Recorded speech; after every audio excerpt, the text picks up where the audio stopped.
Fala, galerinha do meu canal, e aí, como é que foi o carnaval? Curtiu, descansou, estudou? E agora? Feliz Ano Novo! Bora focar nos concursos? Então, meu nome é Gleice Basílio, sou professora de Geografia e hoje eu vim aqui pra gente ter aula de cartografia. Dividi a cartografia em 3 aulas por ser um conteúdo muito extenso. Então, na primeira aula a gente vai falar de orientação, localização e coordenadas geográficas. Aula 2 a gente fala sobre escala, faz alguns cálculos sobre fuso horário. E a gente na terceira aula fala apenas de projeções, beleza? Antes da gente começar a nossa aula, não esquece de curtir o vídeo e se não é inscrito no nosso canal, é só apertar aí o vermelhinho e inscrever-se, para que você sempre receba aí, notificação de quando entrar vídeo novo no nosso canal, beleza? Vem aprender com a gente! I never made it, but I know what it takes. I'm motivated by a mix of emotion.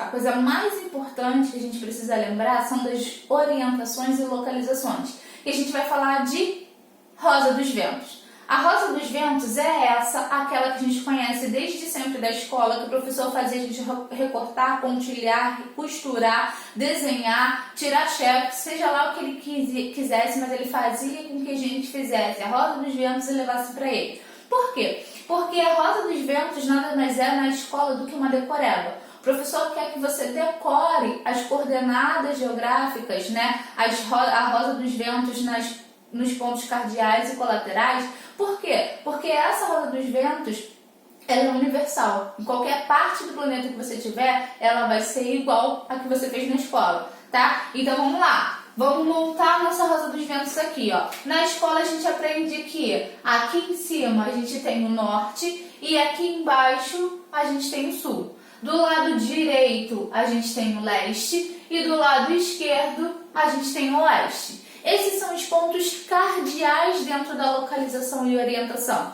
A gente tem norte, sul, leste e oeste. Só que a gente está falando de concurso, né? E concurso não é fácil. E o que acontece? O concurso quer saber se realmente você conhece os pontos cardeais. Por isso ele vai dar outros nomes para o norte, sul, leste e oeste. O norte é conhecido como boreal ou setentrional. Já ouviu falar da aurora boreal? Então, essas luzes dançantes só existem no céu do hemisfério norte do planeta Terra. A aurora boreal, a aurora que está no norte do planeta Terra. A gente tem no sul austral ou meridional. O leste, que vai ser chamado de oriente ou nascente. Por quê? Porque o sol nasce sempre no leste. E no ocidente e no oeste a gente tem ocidente ou poente. Por quê? Porque se o sol nasce no leste, ele se põe no oeste. Então os pontos cardeais são norte, sul, leste e oeste. Norte, boreal ou setentrional. Sul, austral ou meridional. Leste, oriente ou nascente. E oeste, ocidente ou poente. Beleza? Bom, então a gente tem os principais pontos que são os pontos cardeais.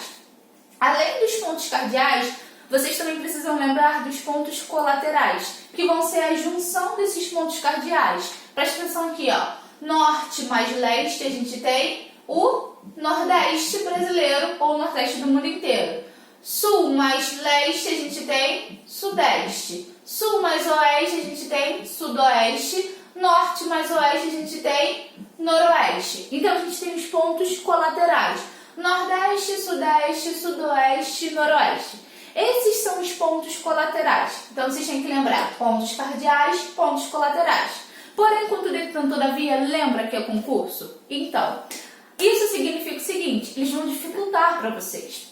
A gente aprende essa Rosa dos Ventos, mas não significa que ela é assim para sempre. A Rosa dos Ventos ela pode variar para qualquer lado. O que isso significa? Ela não é fixa. A gente aprende ela assim, mas ela pode se modificar. O norte pode ser representado aqui onde está o sul, ou lá onde está o oeste, assim sucessivamente. Lembra da bússola, que ela fica ali, ó, mudando de direção o tempo todo? É mais ou menos o mesmo conceito. Então, tem que prestar atenção na prova. Se você for fazer uma prova que pede a localização e orientação de algum ponto, dá uma olhadinha como está representada a Rosa dos Ventos. Porque se a rosa dos ventos estiver dessa maneira, beleza, você já sabe fazer o que você fez sempre. Agora, se ela estiver de forma diferente, aí você vai ter que pensar de forma diferente. Por exemplo, eu já vi numa prova da SpaceX que tinha uma seta assim, ó, pro alto, e a única representação que tinha aqui era uma letra E. O leste também pode ser representado pela letra E e o oeste por um W, que é o quê? A inicial de leste-oeste em inglês. Então significa que nessa prova que eu falei para vocês, o leste estava representado no lugar do norte. Então como eu deveria fazer essa minha rosa dos ventos para eu conseguir fazer a questão? Eu pego a prova e viro. Coloco o leste à minha direita para que eu consiga montar essa rosa dos ventos, depois boto a prova no lugar e resolvo a questão. Simples assim. Pensa no que você vai fazer. Olha a rosa dos ventos. Se não tiver a rosa dos ventos, tá? Preste atenção no que está dizendo o enunciado. O enunciado da questão também é muito importante. Na nossa próxima aula de quinta-feira eu vou trazer questões sobre cartografia e vocês vão ver que existem várias pegadinhas sobre esse tema, tá bom? Então a gente tem o principal ponto que é a orientação e localização, que vai vir dos pontos cardeais e os pontos colaterais. Norte, sul, leste, oeste, nordeste, sudeste, sudoeste, noroeste. Beleza? Primeira parte? Essa primeira parte deu para entender. Quando a gente fala de cartografia, a gente também tem que falar de coordenadas geográficas, que são as nossas latitudes e longitudes. Então vem comigo dar uma olhadinha nesse mapa. Esse mapa é o mapa que está mostrando pra gente as latitudes e as longitudes. As latitudes são as nossas linhas na horizontal. Todas essas linhas que eu tenho aqui, ó, deitadas nesse planisfério. As latitudes são de 0 a 90 graus, que deve estar aqui em cima nessa última linha. A gente então tem as latitudes, que são linhas imaginárias na horizontal, que circulam o nosso planeta Terra e vão de 0 até 90 graus para o norte e de 0 até 90 graus para o sul. Professora, ainda não entendi, preste atenção. Você tem uma laranja, que é o planeta Terra. Vai cortar ele exatamente ao meio, que vai ser a nossa linha de 0 grau. Vai ficar com duas bandas iguais, com a mesma estrutura, a mesma dinâmica e a mesma extensão. Sendo assim, a gente tem do 0, a partir de onde você cortou, 90 linhas imaginárias para o norte, do 0, de onde você cortou, 90 linhas imaginárias para o sul. Essas são as linhas de latitude. A principal linha de latitude é a linha do Equador. É ela que vai ser esse marco zero. É ela que vai ser esse corte na laranja que vai separar as duas bandas iguais, tá? Só que além da linha do Equador, a gente tem mais 4 linhas imaginárias importantes, que vão ser o Círculo Polar Ártico, o Trópico de Câncer, o Trópico de Capricórnio e o Círculo Polar Antártico. Por que essas linhas imaginárias são tão importantes para o nosso dia a dia? Porque quando a gente fala de latitude, a gente também fala de zonas térmicas da Terra. Ou seja, latitude, a gente fala de clima. Então, dá uma olhadinha nesse outro mapa comigo. Bom, esse mapa é o mapa que a gente tem de zonas térmicas do planeta Terra. Aqui a gente também consegue observar, ó, a linha do Equador, que é essa que separa em dois polos iguais do planeta Terra. E a gente consegue observar, ó, Círculo Polar Ártico, que está aqui, ó, separando esse azul do amarelo. Trópico de Câncer, que separa o vermelho do amarelo. Trópico de Capricórnio, que separa o vermelho do amarelo no hemisfério sul. E o Círculo Polar Antártico. Círculo Polar Ártico, Trópico de Câncer, linha do Equador, Trópico de Capricórnio, Círculo Polar Antártico. Por que esse mapa é importante quando a gente fala de latitude? Porque a latitude ela não varia do 0 até 90 graus. Então significa o seguinte, da linha do Equador, que é o nosso 0 grau, o planeta é quente, para os polos, que são gelados. O planeta se esquenta do meio para os polos. Quanto menor a latitude, ou seja, quanto mais perto do 0 grau a gente estiver, mais calor vai ser nessa região. Quanto mais distante do 0 grau, quanto mais perto do 90 graus, mais frio. Ou seja, menor latitude, maior temperatura. Maior latitude, menor temperatura. É assim que funciona quando a gente fala de latitude, beleza? Bom, então a gente tem trópicos e linha do Equador. Essa região a gente vai chamar de zona tropical, essa área vermelha. A região que a gente tem dois tipos de clima predominante: verão quente e chuvoso e inverno frio e seco. O que poderia dizer que seria característica do Rio de Janeiro. O Rio de Janeiro deveria ser verão quente e chuvoso e inverno frio e seco. Só que a gente sabe que o Rio de Janeiro tem uma característica à parte, que é verão ou inferno. Porque se não tá quente, tá calor pra caraca. Mas isso está relacionado a outros fatores geográficos que mudam o clima de cada região. Como que acontece entre o Rio de Janeiro, a cidade do Rio de Janeiro e a cidade de Petrópolis, que estão dentro do mesmo estado, mas possuem temperaturas diferentes. Por quê? Por causa da altitude que muda a temperatura de Petrópolis, tá bom? Mas isso vai ficar mais pra frente pra gente falar em outras aulas. Então, zona tropical, duas estações do ano bem definidas. A zona temperada é a zona que está entre o trópico e o círculo polar. Então, a gente tem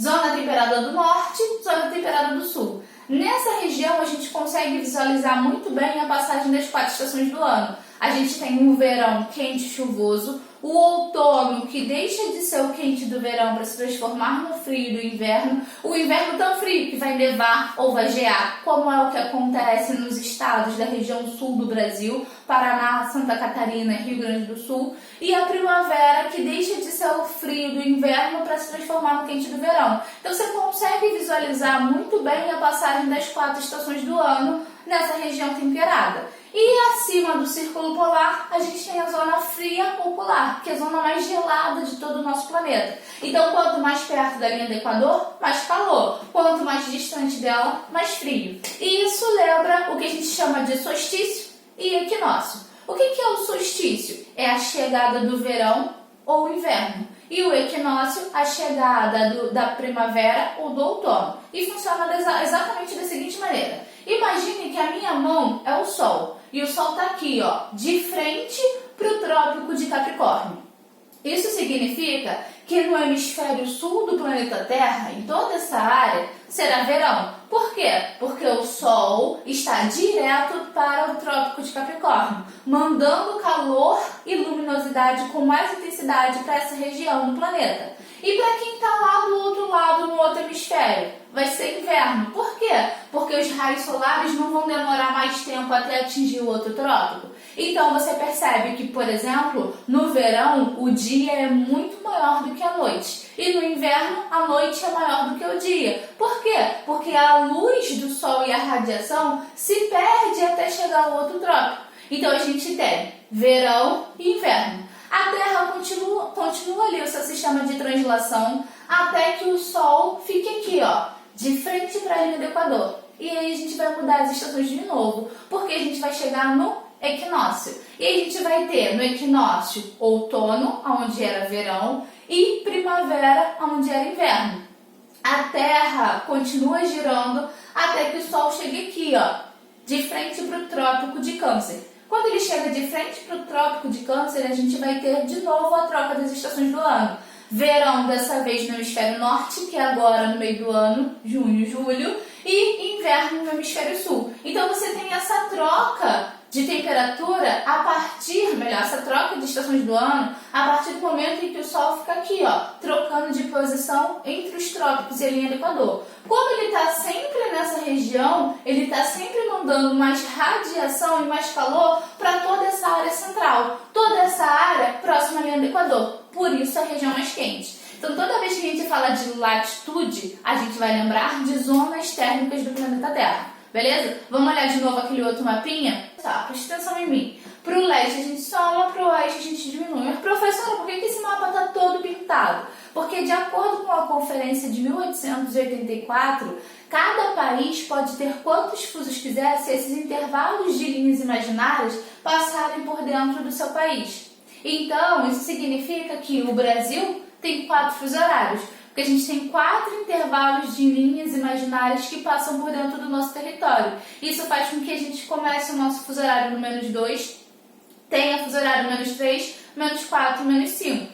Daqui a pouquinho eu mostro outro mapa, tá? Bom, então olha só, tá tudo pintadinho assim porque cada país escolhe quantos fusos horários ele quer ter. E aí dá uma olhadinha na Rússia, olha. Isso tudo aqui é a Rússia. Olha como ela tá toda pintada. Por quê? Porque a Rússia é o país que tem a maior extensão territorial do mundo. É o maior país em extensão territorial. E por ela passam 11 intervalos de linha imaginária. Então isso significa que só a Rússia tem 11 fusos horários diferentes. Quem está aqui no extremo oeste da Rússia tem 11 horas de diferença de quem está aqui, ó, no extremo leste.